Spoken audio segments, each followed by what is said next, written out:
എല്ലാ പ്രിയ കൂട്ടുകാർക്കും നമസ്കാരം. റോബ് മൈഷോയുടെ ഏറ്റവും പുതിയ എപ്പിസോഡിലേക്ക് സ്വാഗതം. റോയൽ എൻഫീൽഡിൻ്റെ ഏറ്റവും പുതിയ സ്ക്രാം 440 നിങ്ങളെ പരിചയപ്പെടുത്താൻ വേണ്ടിയാണ് വന്നിരിക്കുന്നത്. നമ്മൾ തിരുവനന്തപുരത്ത് മനോഹരമായിട്ടുള്ള ആക്കുളത്താണുള്ളത്. വിചാരിച്ചതുപോലല്ല, രാവിലെ തന്നെ സൂര്യൻ ശക്തമായിട്ട് അടിച്ചുകൊണ്ടിരിക്കുകയാണ്. അതുകൊണ്ട് തന്നെ പെട്ടെന്ന് തന്നെ വേർത്തുന്നുള്ളതാണ്. നമ്മുടെ ആ തണുപ്പ് കാലാവസ്ഥയൊക്കെ മാറി ഇച്ചിരി ചൂടുള്ള കാലാവസ്ഥയിലേക്ക് മാറിക്കൊണ്ടിരിക്കുകയാണ്. കടുത്ത വേനലാണ് വരാൻ പോകുന്നതാണ് ഓർമ്മിക്കുന്നത്. അപ്പം ഈ ഒരു വാഹനത്തെക്കുറിച്ചാണ് നമ്മളിന്ന് സംസാരിക്കുന്നത്. അപ്പോൾ ഈ ഒരു വാഹനം നമുക്ക് ബിഗിനേഴ്സ് ആയിട്ടുള്ള ആൾക്കാർക്ക് ഉപയോഗിക്കാനായിട്ട് പറ്റുമോ, അതോ പ്രോ ആയിട്ടുള്ള ആൾക്കാർക്ക് മാത്രമേ പറ്റുള്ളൂ, അല്ലെങ്കിൽ ഇതിൻ്റെ വകഭേദം എന്താണ്, ഇതിനകത്ത് നിലവിൽ വരുത്തിയിരിക്കുന്ന മാറ്റങ്ങൾ എന്താണ്, ഇത്തരം കാര്യങ്ങളാണ് നമ്മൾ സംസാരിക്കാൻ പോകുന്നത്. അപ്പോൾ ഇതുവരെ നമ്മുടെ പേജ് ഫോളോ ആയിട്ടില്ലെങ്കിൽ തീർച്ചയായിട്ടും ഒന്ന് ഫോളോ ചെയ്യുക. അതുപോലെ തന്നെ നമ്മുടെ ഇൻസ്റ്റാഗ്രാം പേജ്, ഫേസ്ബുക്ക് പേജ് ഒക്കെ ഒന്ന് ഫോളോ ചെയ്യുക. So again welcome to rob my show.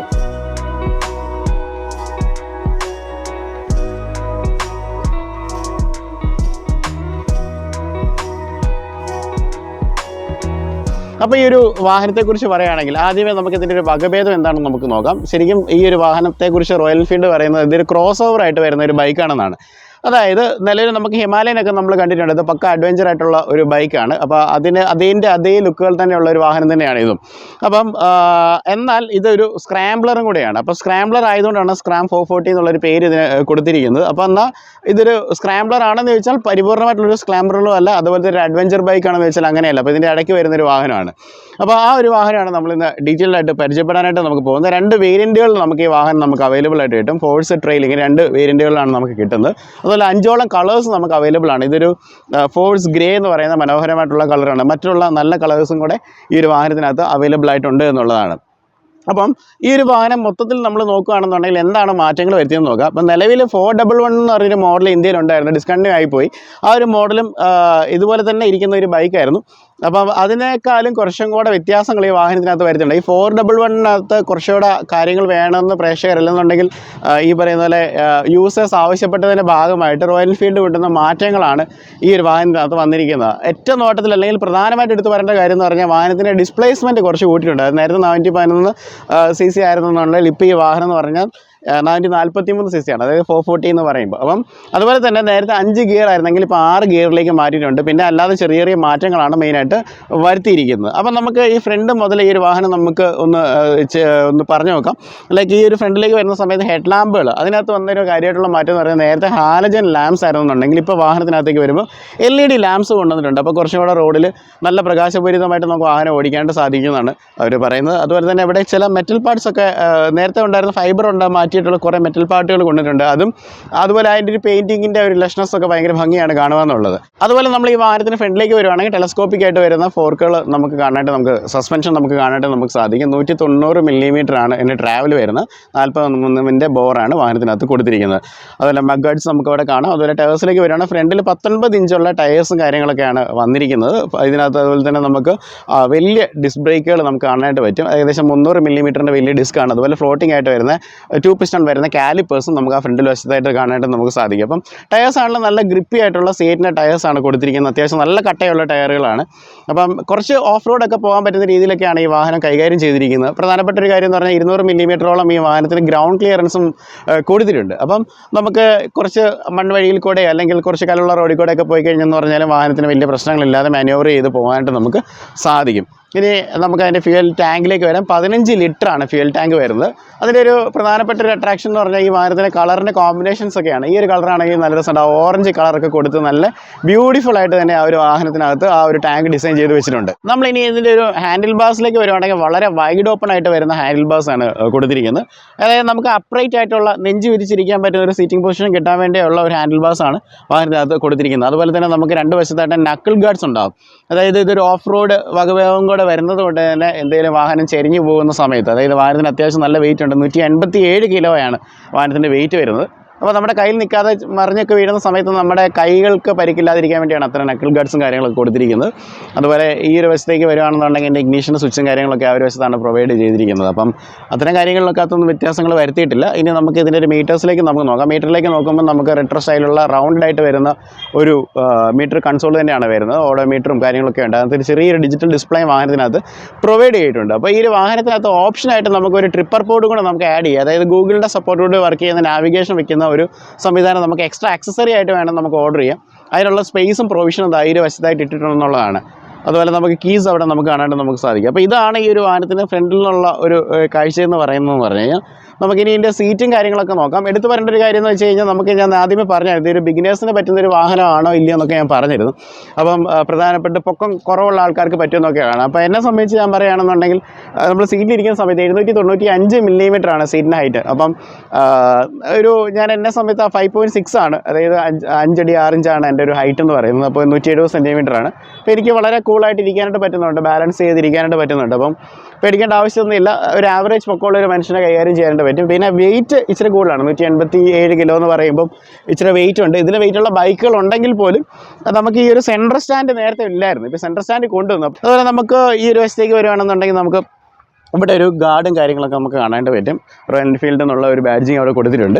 അതും ആ വാഹനത്തിൻ്റെ കളറുമായിട്ട് വളരെ മാച്ച് ചെയ്താണ് വന്നിരിക്കുന്നത്. ഈ വശത്തേക്കാണ് സ്ക്രാം 440 എന്ന് പറയുന്നത്. ഇവിടെ ഒരു ഗാർഡും കാര്യങ്ങളൊക്കെ നമുക്ക് കൊടുത്തിരിക്കുന്നുണ്ട്, നമുക്ക് കാണാം. ഈ വാഹനത്തിൻ്റെ എഞ്ചിനെ കുറിച്ചാണ് കാര്യമായിട്ട് നമ്മൾ സംസാരിക്കേണ്ടത്. കാരണം ഈ വാഹനത്തിനകത്ത് എഞ്ചിനാണ് കാര്യമായിട്ട് വ്യത്യാസം വരുത്തിയിരിക്കുന്നത്. LS440 ലോങ് സ്റ്റോക്ക് വരുന്ന എഞ്ചിനാണ്. LS440 ആണ് ഈ വാഹനത്തിനകത്ത് ഉപയോഗിച്ചിരിക്കുന്ന എഞ്ചിൻ എന്ന് പറയുന്നത്. അത്യാവശ്യം നല്ല റിഫൈൻഡ് ആയിട്ട് വരുന്ന കിഡിലിനായിട്ടൊരു എഞ്ചിനാണ് കൊടുത്തിരിക്കുന്നത്. നമ്മൾ കുറച്ച് നേരം ഓടിച്ചുകൊണ്ട് വന്നപ്പോഴാണെങ്കിൽ അത് നന്നായിട്ട് ഇഷ്ടപ്പെട്ടു. ഈ ഒരു വാഹനത്തെക്കുറിച്ച് പറയുകയാണെങ്കിൽ, അല്ലെങ്കിൽ ഒരു എഞ്ചിനെ കുറിച്ച് പറയുകയാണെങ്കിൽ സിംഗിൾ സിലിണ്ടറാണ് വരുന്നത്. 4 സ്ട്രോക്ക് SOHC എയർ കൂൾഡ് ആണ്. അതുപോലെ ഫ്യൂൽ ഇഞ്ചക്ഷൻ ആണ് വാഹനത്തിനകത്ത് ഉപയോഗിച്ചിരിക്കുന്നത്.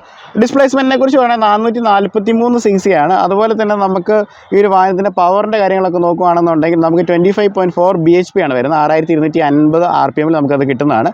അതുപോലെ തന്നെ നമുക്ക് ഈ ഒരു വാഹനത്തിൻ്റെ ന്യൂട്ടൺ മീറ്റർ ടോർക്ക് നോക്കുമ്പോൾ 34 Nm ആണ് വരുന്നത്. അതുപോലെ തന്നെ 4000 RPM നമുക്കത് കിട്ടുന്നുണ്ട്. അതുപോലെ തന്നെ വെറ്റ് മൾട്ടിപ്ലേറ്റ്സ് ആണ് ഇതിൻ്റെ ഒരു ക്ലച്ചും കാര്യങ്ങളൊക്കെ വരുന്നത്. 1300 RPM ഇതിന് ഐഡലിംഗ് ആയിട്ടുള്ളൊരു സ്പീഡ് എന്ന് പറയുന്നത്. അതുപോലെ ഇലക്ട്രിക് സ്റ്റാർട്ടും കാര്യങ്ങളൊക്കെയാണ് ഈ വാഹനത്തിന് എഞ്ചിനകത്തേക്ക് കൊടുത്തിരിക്കുന്നത്. വാഹനത്തിൻ്റെ നമുക്കൊരു ഫ്രെയിമിലേക്ക് വരുന്ന സമയത്ത് ഈ വാഹനത്തിനകത്ത് കൊടുത്തിരിക്കുന്നതെന്ന് പറയുന്നത് half duplex split cradle frame ആണ് വാഹനത്തിനകത്ത് വന്നിരിക്കുന്നത്. പിന്നെ ബാക്കിലേക്ക് നമുക്ക് വരാം. ബാക്കിലേക്ക് വരുന്ന സമയത്ത് നമുക്ക് ഇവിടെ ഒരു ഗ്രാബ് റെയിൽ നമുക്ക് കാണാണ്ട് നമുക്ക് സാധിക്കും. അതുപോലെ നമുക്ക് ഇവിടെ ആക്സസറി ആയിട്ട് നമുക്കൊരു ബോക്സ് ഫിറ്റ് ചെയ്യാനുള്ള ഒരു പോർഷനും കാര്യങ്ങളൊക്കെ അവിടെ കൊടുത്തിട്ടുണ്ട്. നമുക്കതൊരു ആക്സസറി ആയിട്ട് നമുക്ക് ഫിറ്റ് ചെയ്യാനായിട്ട് പറ്റും. ബാക്ക് ലൈറ്റ്സ് നമുക്ക് ഇവിടെ ഉണ്ട്. അതുപോലെ ടേൺ ഇൻഡിക്കേറ്റേഴ്സ് ഇവിടെ കാണാം. അതുപോലെ നമുക്ക് ലൈസൻസ് പ്ലേറ്റ്, അതുപോലെ അതിൻ്റെ ലൈറ്റ്സും ഇവിടെയാണ് പ്രൊവൈഡ് ചെയ്തിരിക്കുന്നത്. ബാക്കിൽ ടയേഴ്സിലേക്ക് വരാം. ടയേഴ്സിലേക്ക് വരുന്ന സമയത്ത് ഈ വാഹനത്തിനകത്ത് ട്യൂബ്ലെസ് ആയിട്ടുള്ള ടയേഴ്സാണ് പൊതുവെ വരുന്നത്. അതായത് നമുക്കിപ്പോൾ അലോയാണ് വരുന്നതെന്നുണ്ടെങ്കിൽ ട്യൂബ്ലെസ് ആയിട്ടുള്ള ടയറാണ്. ഇനിയിപ്പോൾ അല്ലാതെ നമുക്ക് പഴയ പോലുള്ള സ്പോക്ക് വരുന്ന ഇപ്പോൾ ടയേഴ്സ് വരുവാണെന്നുണ്ടെങ്കിൽ അതിനകത്ത് ട്യൂബ് നമ്മൾ ഇടേണ്ട ആവശ്യമുണ്ട്. അപ്പം ഇത് ഈ 17 ഇഞ്ചിൻ്റെ ടയേഴ്സാണ്. അത്യാവശ്യം നല്ല വീതിയുള്ള അല്ലെങ്കിൽ നല്ല ഗ്രിപ്പുള്ള നല്ല ടയേഴ്സാണ് വാഹനത്തിനകത്ത് കൊടുത്തിരിക്കുന്നത്. അതുപോലെ ബാക്കിലെ ഡിസ്ക് ബ്രേക്കുകൾ നമുക്ക് കാണാം. 240 മില്ലിമീറ്ററാണ്. അതിനകത്തേക്കും ഒരു ഫ്ലോട്ടിംഗ് ആയിട്ടുള്ള കാലിപ്പേഴ്സാണ് കൊടുത്തിരിക്കുന്നത്. സിംഗിൾ പിസ്റ്റണാണ് വാഹനത്തിനകത്ത് വന്നിരിക്കുന്നത്. ചെയിൻ ഡ്രൈവ് ആണ് വാഹനത്തിനകത്ത് കൊടുത്തിരിക്കുന്നത്. ഇതിൻ്റെ സസ്പെൻഷനെ കുറിച്ച് കാണാം. നമുക്ക് മോണോഷോക്കായിട്ട് വരുന്ന ഒരു സസ്പെൻഷനാണ് വരുന്നത്. 130 മില്ലിമീറ്ററിന് ട്രാവലും ആ വാഹനത്തിൻ്റെ ഒരു സസ്പെൻഷന് കൊടുത്തിട്ടുണ്ട്. അപ്പം ഇതൊക്കെയാണ് ഈ ഒരു വശത്തുനിന്നുള്ളൊരു കാഴ്ച എന്ന് പറയുന്നത്. അതുപോലെ എക്സോസ് പൈപ്പിനെ കുറിച്ച് പറയുകയാണെന്നുണ്ടെങ്കിൽ ഒരു റഗഡ് ഫീൽ നമുക്കുണ്ട്. കാരണം വെച്ച് കഴിഞ്ഞാൽ ഒരു അലുമിനിയം ഫിനിഷ് നമുക്ക് പറയാൻ പറ്റില്ല. കാരണം വെച്ച് കഴിഞ്ഞാൽ അത്ര സ്മൂത്തറല്ല, എന്നാലും ആ ഒരു റസ്റ്റിക് ഫീൽ എന്ന് പറയുന്നത് നല്ല രസമുണ്ട്. അപ്പോൾ ഇത്തരം കാര്യങ്ങളാണ് ഈ വാഹനത്തിനകത്ത് പ്രൊവൈഡ് ചെയ്തിരിക്കുന്നത്. അപ്പോൾ നമ്മൾ ഈ ഒരു വാഹനം ഒന്ന് ഓടിച്ച് നോക്കേണ്ടി പോവുകയാണ്. ഞാൻ കുറച്ച് നേരം ഓടിച്ചുകൊണ്ടാണ് വന്നത്, എങ്കിലും ഇതിൻ്റെ ഒരു ഫീഡ്ബാക്ക് പറയാൻ വേണ്ടി നമ്മളൊന്ന് ഓടിക്കേണ്ടി പോവുകയാണ്. അപ്പോൾ ഇതിന് മുമ്പായിട്ട് 1-2 കാര്യങ്ങൾ കൂടെ പറയാം. കാരണം വാഹനത്തിൻ്റെ വിലയെക്കുറിച്ചും അതുപോലെ മൈലേജിനെ കുറിച്ചും വാറണ്ടിയെക്കുറിച്ചൊക്കെ ഒന്ന് സംസാരിക്കാം. കാരണം നമ്മൾ ഓടിക്കുന്ന സമയത്ത് ചിലപ്പോൾ പറയാൻ നോക്കിക്കഴിഞ്ഞാൽ കാറ്റടിച്ചിട്ട് ചിലപ്പോൾ കേൾക്കാതെ വന്നു കഴിഞ്ഞാൽ പിന്നെ ആ ഒരു ബുദ്ധിമുട്ട് ഒഴിവാക്കാൻ വേണ്ടിയാണ്.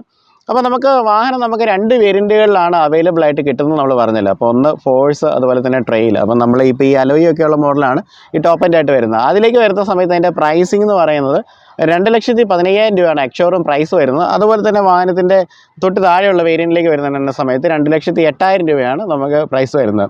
ഫ്യൂവൽ നമുക്ക് മൈലേജൊക്കെ കുറിച്ചൊക്കെ നമുക്ക് പറയാം. അതായത് ഓൾറെഡി ഈ വാഹനത്തിൻ്റെ റോയൽ എൻഫീൽഡ് പറയുന്നത് പറഞ്ഞാൽ ഇത് പെട്രോൾ വാഹനമാണ്. അതുപോലെ 15 ലിറ്റർ ടാങ്കാണ്. അപ്പോൾ ഇത് ടാങ്ക് ഫുൾ ആക്കുകയാണെന്നുണ്ടെങ്കിൽ 400+ കിലോമീറ്റേഴ്സ് കിട്ടുമെന്ന് പറയുന്നത്. ARAI സർട്ടിഫൈഡ് ആയിട്ടുള്ള മൈലേജ് എന്ന് പറയുന്നത് 30.12 ആണ് വരുന്നത്. അപ്പോൾ സ്വാഭാവികമായിട്ട് നമുക്ക് ഈ ഒരു വാഹനത്തിൻ്റെ ഒരു റൈഡിങ്ങിൽ നമുക്കൊരു 25 നമുക്ക് കിട്ടേണ്ടതാണ്. പിന്നെ വാറണ്ടിയെക്കുറിച്ച് പറയുകയാണെന്നുണ്ടെങ്കിൽ 3 വർഷവും 30,000 കിലോമീറ്ററാണ് സ്റ്റാൻഡേർഡ് ആയിട്ടുള്ള വാറണ്ടി എന്ന് പറയുന്നത്. അത് നമുക്ക് 2 വർഷം കൂടെ നമുക്ക് എക്സ്റ്റെൻഡ് ചെയ്യാം. 20,000 കിലോമീറ്റർ കൂടെ നമുക്ക് ആഡ് ചെയ്യാം. അതായത് ബലത്തിൽ പറയുകയാണെങ്കിൽ എക്സ്റ്റൻഡ് വാറണ്ടി എല്ലാം ഉൾപ്പെടെ എടുത്ത് വെക്കുകയാണെങ്കിൽ 50,000 രൂപ വരെ നമുക്ക് ഈ വാഹനത്തിന് നമുക്ക് ഒരു വാറണ്ടി നമുക്ക് കിട്ടുന്നതാണ്. ഇത് നമുക്കൊന്ന് ഓടിച്ച് നോക്കിയിട്ട് വരാം. അപ്പോൾ നമ്മൾ ഈ ഒരു വാഹനം നമുക്കൊന്ന് ഓടിച്ച് നോക്കാം. നല്ല ട്രാഫിക്കുള്ള റോഡാണ്. അപ്പം പ്രധാനമായിട്ട് എനിക്ക് തോന്നിയ കാര്യം എന്ന് പറയുന്നത് നമുക്കിതിൻ്റെ ഒരു റൈഡിങ് പോസ്റ്ററാണ്. അത്യാവശ്യം നല്ലൊരു റൈഡിങ് പോസ്റ്ററാണ്. നമുക്ക് അപ്രൈറ്റ് ആയിട്ട് നമുക്ക് ഇരിക്കാനായിട്ട് പറ്റുന്നുണ്ട്. ചങ്ക് വിരിച്ച് തന്നെ ഇരുന്ന് നമുക്ക് ഓടിക്കാനായിട്ട് പറ്റും. അങ്ങനെ ഇരുന്ന് ഓടിക്കുമ്പോഴാണല്ലോ ഒരു വാഹനത്തിൻ്റെ ഒരു നമ്മളിരിക്കുമ്പോൾ നമുക്കൊരു മാസ് ഫീല് നമുക്ക് കിട്ടുക. അപ്പോൾ അതുപോലെ നമുക്കിരുന്ന് ഓടിക്കാനായിട്ട് പറ്റുന്നുണ്ടെന്നുള്ളതാണ്. പിന്നെ അടുത്ത ഒരു പ്രധാനപ്പെട്ട കാര്യം എന്ന് പറഞ്ഞു കഴിഞ്ഞാൽ വാഹനത്തിൻ്റെ ഒരു എൻജിൻ ലെവൽസ്, അതായത് എൻജിൻ കുറച്ചുകൂടെ റിഫൈൻ ആകുന്ന സമയത്ത് എൻജിൻ്റെ സൗണ്ട് കുറച്ചും കൂടെ സ്മൂത്തറായിട്ടുണ്ട്. കുറച്ചും കൂടെ ഒരു നല്ലൊരു സ്മൂത്ത് നോട്ടിലാണ് ഈ ഒരു വാഹനത്തിൻ്റെ ഒരു എഞ്ചിൻ്റെ സൗണ്ട് നമുക്ക് ഫീൽ ചെയ്യുന്നത്. പിന്നെ പൊതുവേ ഈ വാഹനത്തിനകത്ത് വൈബ്രേഷൻ്റെ പ്രശ്നങ്ങളൊന്നുമില്ല. കാരണം കണ്ണാടി നോക്കിയാൽ നിങ്ങൾക്ക് കൃത്യമായിട്ട് മനസ്സിലാവും അങ്ങനെ കാര്യമായിട്ട് വൈബ്രേഷൻസ് ഒന്നുമില്ല. അതുകൊണ്ട് ഒരു സ്മൂത്തായിട്ടുള്ള റൈഡ് വാഹനം നമുക്ക് ഓഫർ ചെയ്യുന്നുണ്ട്. സീറ്റിംഗ് ആണെങ്കിലും വലിയൊരു ബുദ്ധിമുട്ടില്ലാത്തൊരു സീറ്റിംഗ് പൊസിഷൻസാണ്. നമ്മളിപ്പോൾ ഒരു സിറ്റി കൂടെ പോകുന്നതുകൊണ്ട് തന്നെ നമ്മൾ ലോ ഗിയേഴ്സിലാണ് പോകുന്നത്. ലോ ഗിയേഴ്സിൽ പോകുന്ന സമയത്താണെങ്കിൽ നമുക്ക് എഞ്ചിൻ്റെ നോക്കിങ്ങിൻ്റെ പ്രശ്നങ്ങളോ അങ്ങനത്തെ കാര്യങ്ങളൊന്നുമില്ല. അത്യാവശ്യം നല്ല ഗിയർ റേഷ്യോ ഒക്കെ നല്ല സൂപ്പറായിട്ടുള്ളൊരു ഗിയർ റേഷ്യോ ആണ് ഈ വാഹനം പൊയ്ക്കൊണ്ടിരിക്കുന്നത്. ഓവറോൾ ഓടിക്കാനായിട്ട് നല്ല ഒരു ഫൺ റൈഡുള്ളൊരു വാഹനമാണ് കേട്ടോ. അതായത് രസമാണ്. തീർച്ചയായിട്ടും നിങ്ങളൊന്ന് ഓടിച്ച് നോക്കേണ്ട ഒരു വാഹനമാണ്. ടെസ്റ്റ് ഡ്രൈവ്സ് ഒക്കെ ഒന്ന് എടുത്ത് നോക്കുക.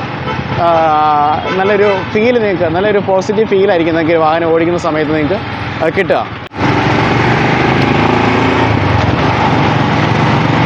ആക്സലറേഷൻ കൊടുക്കുമ്പോൾ നല്ല റെസ്പോൺസ് ഉണ്ടെന്നുള്ളതാണ്. അതാണ് നമ്മളിപ്പോൾ കൈ കൊടുക്കുകയാണ്, തേർഡ് ഗിയറിലാണ്.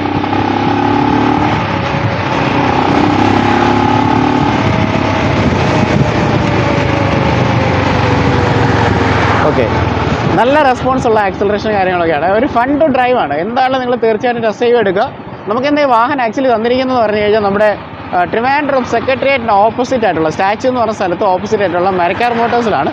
അപ്പോൾ അവർ നമ്മൾ എപ്പോൾ വണ്ടി ചോദിച്ചാലും നമുക്ക് റൈഡ്സിന് തരുന്നതാണ്. കഴിഞ്ഞ ഈ ഒരു വാഹനത്തിന് അൺവെയിലിംഗ് ഞാനാണ് ചെയ്തത്. അപ്പോൾ ഇതിൻ്റെ ഡീറ്റെയിൽ റിവ്യൂ നമ്മൾ ഒരാഴ്ച കഴിഞ്ഞിട്ടാണ് ഇപ്പോൾ എടുക്കുന്നതെന്ന് പറഞ്ഞത്. അപ്പോൾ തീർച്ചയായിട്ടും നിങ്ങൾക്ക് ടെസ്റ്റ് ഡ്രൈവ്സ് താല്പര്യം ഉണ്ടെങ്കിൽ അവരുമായിട്ട് നിങ്ങൾക്ക് കോൺടാക്ട് ചെയ്യാവുന്നതാണ്. അവരുടെ നമ്പേഴ്സ് ഞാൻ താഴെ കൊടുത്തേക്കാം. എന്താണെങ്കിലും നിങ്ങൾ ചുമ്മാ രസത്തിനാണെങ്കിൽ വണ്ടി ഒന്ന് ഓടിച്ച് നോക്കണം എന്നാണ് എൻ്റെ അഭിപ്രായം എന്ന് പറയുന്നത്. പിന്നെ ഈ ഒരു പ്രൈസ് ബ്രാക്കറ്റിൽ കിട്ടാവുന്ന നല്ലൊരു വാഹനം കൂടെയാണ് ഈ ഒരു ക്രോസ് ഓവറായിട്ട് വരുന്ന ഈ ഒരു സ്ക്രാംബ്ലർ എന്ന് പറയുന്നത്, സ്ക്രാം 440 എന്ന് പറയുന്നത്. അപ്പോൾ നിങ്ങൾ ആരെങ്കിലും ഈ വാഹനം മേടിച്ചിട്ടുണ്ടെങ്കിൽ നിങ്ങളുടെ ഫീഡ്ബാക്ക് ഞാൻ അറിയേണ്ട ആഗ്രഹിക്കുന്നുണ്ട്. അതുപോലെ തന്നെ ഇതുപോലെ വാങ്ങിക്കാനായിട്ട് താല്പര്യമുള്ളവർ ടെസ്റ്റ് ഡ്രൈവ് എടുക്കുക. പുതിയൊരു വീഡിയോ ആയിട്ട് കണ്ടുപിട്ടാൽ. So this is Robin signing from Rob my show.